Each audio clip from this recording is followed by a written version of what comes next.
So, Rodrigo Bentancur on this lovely, miserable day has signed a new contract, hasn't he? He signed a new contract for Tottenham Hotspur, and as usual, it's another thing that Tottenham have done that has split the fan base down the middle.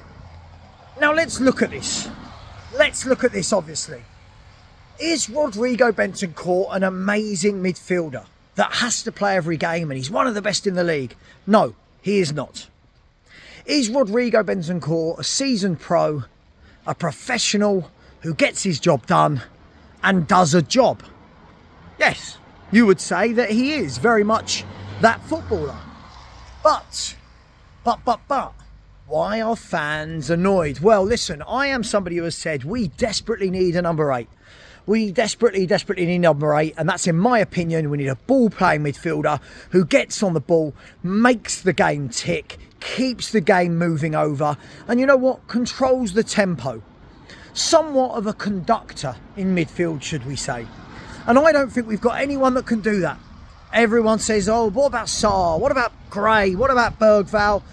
None of these players do that. That's not their job. So yes, I think that Spurs desperately need somebody in that position. But here are the things that I would look at.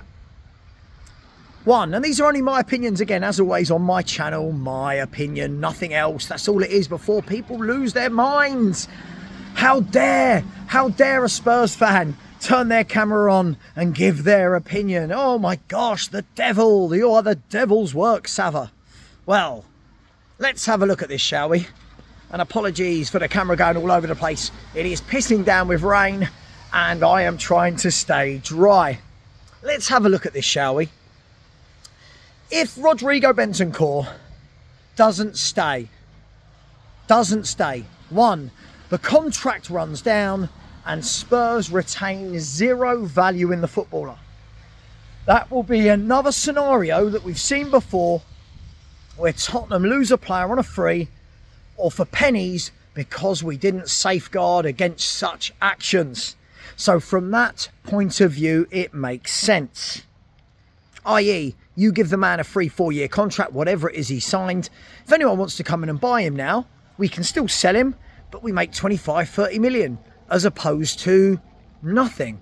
Now, we're not accountants, we're not financial advisors, unless you are in your day job, but that makes sense, doesn't it? As a football club, that makes sense, because when it goes to buying a new midfielder, you would turn around and say, hey, why can't we buy anyone? Well, because we're letting players go on a free.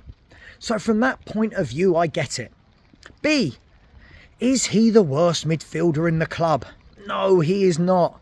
He is not. I would rather him in most games above Sarr, Bergvall, Gray. However, it depends on the game, doesn't it? It depends on the game. If it's a game where I need someone running around like a headless chicken, back and forth, box to box, Bentancur is not my guy.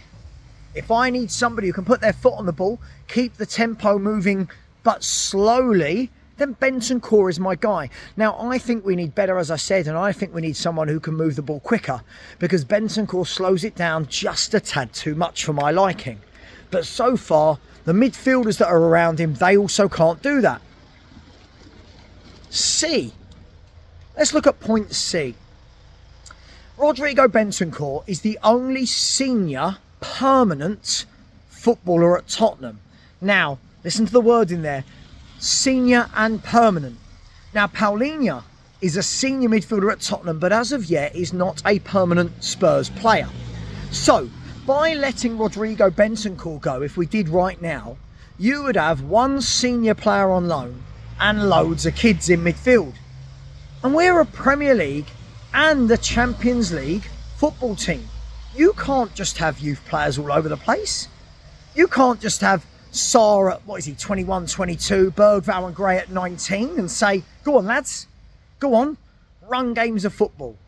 So again, that makes sense. Now, the last point I would say is this. Tottenham Hotspur, we are in desperate need of reinforcements. We're in desperate need of reinforcements. Now, for me, I don't think that Sarr, Bergvall and Gray will all make it at Tottenham. And when I say make it, I'm not saying that they haven't made it into the first team. I mean making it, staying and being one of the main men. Because I think if that is the case, then I would worry about what our future looks like in midfield. Because they're all a certain type of player, but they're not that player. They're not the guy. Now, Rodrigo Bentancur, I think at one stage could have been that guy. Could it have been injuries? Was he never that guy? Some accuse him, and I'm one of these people. I've accused him of flat track bully, always seems to do well against the lesser clubs. Does he ever do it against the bigger clubs? But what that does mean for me is that if you take Rodrigo Bentancur as an option out of Tottenham Hotspur, we are very, very lightweight. We are very predictable in midfield, and we would become a team that never has possession. So, for example, tomorrow, I'd like to see Bentancur and Paulinho in midfield together for that power, for that experience. Now, there might be people that disagree with me in that. There's lots saying, no, Bergvall has to play every game. He is God's gift to footballers. There are loads of people saying Archie Gray deserves to start tomorrow. I don't know what this is based on, but apparently he deserves to start tomorrow. But for me, when you go to away grounds like Ellen Road, and bearing in mind, guys and girls, Ellen Road, I don't think Leeds have lost there for something like 14 months. It's a long old time, isn't it? If you're going in there and you're putting in people like Archie Gray who aren't strong and aren't physical, that could all become a bit too much, and suddenly we're overrun in midfield. When you look at the people in that Leeds will have in there, like Ampadu, Stack, and I'm missing one, and Longstaff.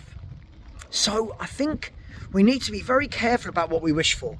Sometimes I think as fans we say things, don't we, like, he's rubbish, can't believe he's getting a new contract. But when we take a little step back, you actually realise there might be more to it than, hey, Frank thinks Bentancur's the greatest player in the world and he's going to build the team around him for the next 5 years.